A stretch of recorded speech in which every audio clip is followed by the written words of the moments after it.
RSS ban ಮಾಡೋದು ಪ್ರಿಯಾಂಕ್ ಖರ್ಗೆ ಅವರಂದಲ್ಲ, ರಾಹುಲ್ ಗಾಂಧಿ ಕಡೆಯಿಂದ ಆಗಲ್ಲ. ಪ್ರಿಯಾಂಕ್ ಖರ್ಗೆ ಅವರು ಇದನ್ನ ಬ್ಯಾನ್ ಮಾಡಬೇಕಂತ ಹೇಳ್ತಾ ಇದ್ದಾರೆ. ಅದ್ರ ಬಗ್ಗೆ ಏನು ಹೇಳ್ತೀರಾ? ರಾಷ್ಟ್ರೀಯ ಸ್ವಯಂ ಸೇವಕ ಸಂಘ ಬ್ಯಾನ್ ಮಾಡೋದು ಅವ್ರ ಕೈಯಿಂದಂತೂ ಆಲಾರು ಮಾತದು. Knowledge Park, the Creative School. Admissions are open from LKG to 10th standard. Free uniform for new admission students. RG Public School, English Medium. Admissions are open. ಭಕ್ತಿ ಭಂಡಾರಿ ಬಸವಣ್ಣನವರ ಕರ್ಮಭೂಮಿಯಲ್ಲಿ ರಾಷ್ಟ್ರೀಯ ಸ್ವಯಂ ಸೇವಕ ಸಂಘಕ್ಕೆ ಒಂದು 100 ವರ್ಷದ ಸಂಭ್ರಮ.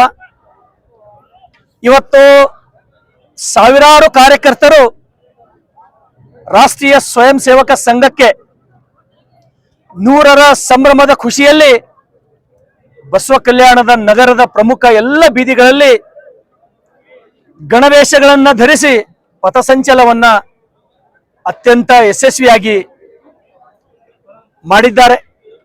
ಹಾಗಾಗಿ ಇವತ್ತಿನ ಈ ಪಥಸಂಚಲನದಲ್ಲಿ ಭಾಗವಹಿಸಿದಂತ ಎಲ್ಲ ರಾಷ್ಟ್ರೀಯ ಸ್ವಯಂ ಸೇವಕರ ಸಂಘದ ಕಾರ್ಯಕರ್ತರಿಗೂ, ವಿಶೇಷವಾಗಿ ದೇಶಭಕ್ತರಿಗೂ ಈ ನೆಲದ ಶಾಸಕನಾಗಿ ತುಂಬು ಹೃದಯದ ಧನ್ಯವಾದಗಳನ್ನ ಕೋರ್ತೇನೆ.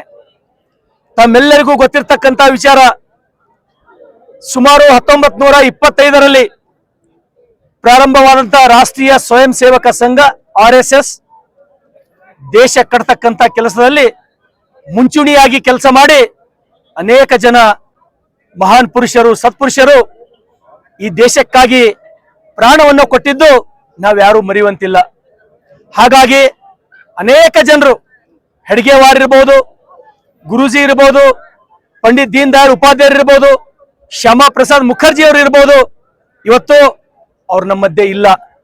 ಅವ್ರು ಇರ್ತಕ್ಕಂಥದ್ದು ನೂರಾರು ಅನೇಕ ವರ್ಷಗಳಿಂದ ಈ ರಾಷ್ಟ್ರೀಯ ಸ್ವಯಂ ಸೇವಕ ಸಂಘದ ವಿಚಾರಗಳನ್ನ ಮುನ್ನಡೆಸಬೇಕು, ದೇಶ ಕಟ್ಟಬೇಕು, ಭವ್ಯ ಭಾರತವನ್ನು ಕಟ್ಟಬೇಕು ಅಂತಕ್ಕಂಥ ನಿಟ್ಟಿನಲ್ಲಿ ತಮ್ಮ ಪ್ರಾಣವನ್ನೇ ಕೊಟ್ಟಿದ್ದು ನಾವ್ಯಾರು ಮರೆಯುವಂತಿಲ್ಲ. ಹಾಗಾಗಿ ಇವತ್ತು ಬರೀ ಈ ಪಥಸಂಚಲನ ಬರೀ ಬಸವ ಕಲ್ಯಾಣದಲ್ಲಿ ಅಷ್ಟೇ ಅಲ್ಲ, ಅಥವಾ ಬರೀ ಕರ್ನಾಟಕದಲ್ಲಿ ಅಷ್ಟೇ ಅಲ್ಲ, ಪ್ರತಿಯೊಂದು ಈ ದೇಶದ ಗ್ರಾಮಗಳಲ್ಲಿ, ಗ್ರಾಮ ಪಂಚಾಯತ್ ಹೆಡ್ ಕ್ವಾರ್ಟರ್ಗಳಲ್ಲಿ, ಜಿಲ್ಲಾ ಪಂಚಾಯತ್ ಕೇಂದ್ರಗಳಲ್ಲಿ, ಗಲ್ಲಿಗಳಲ್ಲಿ, ಮೊಹಲ್ಲಾಗಳಲ್ಲಿ ಇವತ್ತು ರಾಷ್ಟ್ರೀಯ ಸ್ವಯಂ ಸೇವಕ ಸಂಘದ 100 ವರ್ಷದ ಸಂಭ್ರಮದ ಆಚರಣೆಯನ್ನ ಸಂಘದ ಕಾರ್ಯಕರ್ತರು ಕೋಟ್ಯಾಂತರ ಸಂಖ್ಯೆಯಲ್ಲಿ ಮಾಡ್ತಾ ಇದ್ದಾರೆ. ಹಾಗಾಗಿ ಇದೊಂದು ರಾಷ್ಟ್ರೀಯ ಸ್ವಯಂ ಸೇವಕ, ಇದೊಂದು ದೇಶಭಕ್ತರ ಸಂಘ ಅಂತ ಹೇಳ್ತೇನೆ ನಾನು. ತಮ್ಮೆಲ್ಲರಿಗೂ ತಿಳಿತಕ್ಕಂಥ ಭಾಷೆಯಲ್ಲಿ ಹೇಳ್ಬೇಕಂದ್ರೆ ಇದೊಂದು ದೇಶಭಕ್ತರ ಸಂಘ RSS.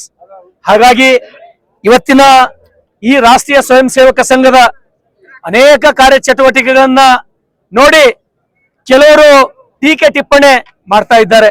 ಇವತ್ತು ನೋಡ್ತಾ ಇದ್ದೀರಿ, ಇವತ್ತು ಸುಮಾರು ಸಾವಿರಾರು ಜನ ಗಣವೇಶ ಅಂದ್ರ ಬಹುತೇಕ ಪ್ಯಾಂಟ್ ಒಂದೇ ಕಲರ್, ಶರ್ಟ್ ಒಂದೇ ಕಲರ್, ಒಂದೇ ಟೈ, ಶೂಸ್ ಒಂದೇ, ಸಾಕ್ಸ್ ಸಮೇತ ಹಿಡ್ಕೊಂಡು, ಅಂದ್ರ ಯಾಕೆ ಈ ಮಾತನ್ನ ಹೇಳ್ತಾ ಇದ್ದೀನಿ ಅಂದ್ರ, ರಾಷ್ಟ್ರೀಯ ಸ್ವಯಂ ಸೇವಕ ಸಂಘ ಈ ದೇಶಕ್ಕೆ ಮೊಟ್ಟ ಮೊದಲಿಗೆ ಕಲಿಸಿದ್ದು ಶಿಸ್ತು ಪರಿಪಾಲನೆಯನ್ನ. ಹಾಗಾಗಿ ಇನ್ನೂ ಬರ್ತಕ್ಕಂಥ ದಿನಮಾನಗಳಲ್ಲಿ ರಾಷ್ಟ್ರೀಯ ಸ್ವಯಂ ಸೇವಕ ಸಂಘ ಕಾರ್ಯಕರ್ತರು ಇನ್ನೂ ಕೋಟ್ಯಾಂತರ ಇದ್ದಾರೆ. ಅನೇಕ ಕೋಟಿ ಇನ್ನೂ ರಾಷ್ಟ್ರೀಯ ಸ್ವಯಂ ಸೇವಕರ ಸಂಘ RSS ನ ಕಾರ್ಯಕರ್ತರು ಇನ್ನೂ ಹೆಚ್ಚಿನ ಸಂಖ್ಯೆಯಲ್ಲಿ ಸೇರ್ಪಡೆ ಆಗ್ತಾರೆ. ಏನು ನರೇಂದ್ರ ಮೋದಿಯವರ ಕನಸಿದೆ, ಈ ದೇಶ ಜಗದ್ಗುರು ಆಗಬೇಕು ಅಂತಕ್ಕಂಥ ಆ ಕನಸನ್ನ ನನಸು ಮಾಡ್ಲಿಕ್ಕಾಗಿ RSS ಹಗಲಿರುಳು ಕೆಲಸ ಮಾಡ್ತದೆ. ಮೋದಿಯವರ ಕನಸು ನಾವೆಲ್ಲ ನನಸು ಮಾಡ್ತೇವೆ. ಮತ್ತೊಮ್ಮೆ ಅತ್ಯಂತ ಸುಂದರವಾಗಿ ಬಸವ ಕಲ್ಯಾಣದ ಎಲ್ಲ ಬೀದಿಗಳಲ್ಲಿ ಪಥಸಂಚಲನವನ್ನು ಯಶಸ್ವಿಗೊಳಿಸಿದ ನನ್ನೆಲ್ಲ ಸ್ವಯಂ ಸೇವಕ ಸಂಘದ ಕಾರ್ಯಕರ್ತರಿಗೆ ಧನ್ಯವಾದಗಳು. ಪ್ರಿಯಾಂಕ್ ಖರ್ಗೆ ಅವರು ಇದನ್ನ ಬ್ಯಾನ್ ಮಾಡಬೇಕಂತ ಹೇಳ್ತಾ ಇದ್ದಾರೆ. ಅದ್ರ ಬಗ್ಗೆ ಏನು ಹೇಳ್ತೀರಾ? ರಾಷ್ಟ್ರೀಯ ಸ್ವಯಂ ಸೇವಕ ಸಂಘ ಬ್ಯಾನ್ ಮಾಡೋದು ಅವ್ರ ಕೈಯಿಂದಂತೂ ಆಲಾರು ಮಾತದು. ಮೊನ್ನೆ ಫೇಸ್ಬುಕ್ನಲ್ಲಿ ಹಳೆ ಒಂದು ಪತ್ರಿಕೆ ಬಂದಂತ ಸುದ್ದಿ ತಾವು ನೋಡಿರ್ಬೋದು. ಅವ್ರ ತಂದೆಯವರು, ಪ್ರಿಯಾಂಕ್ ಖರ್ಗೆ ಅವ್ರ ತಂದೆಯವರೇ ಮಲ್ಲಿಕಾರ್ಜುನ್ ಖರ್ಗೆ ಅವರು AICC ಅಧ್ಯಕ್ಷರು, ಅವರು ಗೃಹ ಮಂತ್ರಿಗಳಾಗಿದ್ದಾಗ ಎಲ್ಲಿ ರಾಷ್ಟ್ರೀಯ ಸ್ವಯಂ ಸೇವಕ ಸಂಘದ ಕಾರ್ಯಚಟುವಟಿಕೆಗಳು ನಡೀತಾವೋ ಹಂತಲ್ಲಿ ಹೋಗಿ ಅವ್ರಿಗೆ ಭೇಟಿ ಮಾಡಿ, ಅವ್ರಿಗೆ ಪ್ರಶಂಸೆ ಮಾಡಿ, ಅವ್ರಿಗೆ ಹಾಡು ಹೊಗಳು ಮಾಡಿದ್ದು ಮೊನ್ನೆ ಪತ್ರಿಕೆಯಲ್ಲಿ ಬಂದಿದೆ. ರಾಜಕೀಯ ಕಾರಣ ಅವ್ರು ಮಾಡ್ತಾ ಇದ್ದಾರ. ಯಾವ ಕಾರಣಕ್ಕೂ ರಾಷ್ಟ್ರೀಯ ಸ್ವಯಂ ಸೇವಕ ಸಂಘ RSS ಬ್ಯಾನ್ ಮಾಡೋದು ಪ್ರಿಯಾಂಕ್ ಖರ್ಗೆ ಅವರಿಂದಲ್ಲ, ರಾಹುಲ್ ಗಾಂಧಿ ಕಡೆಯಿಂದ ಆಗಲ್ಲ.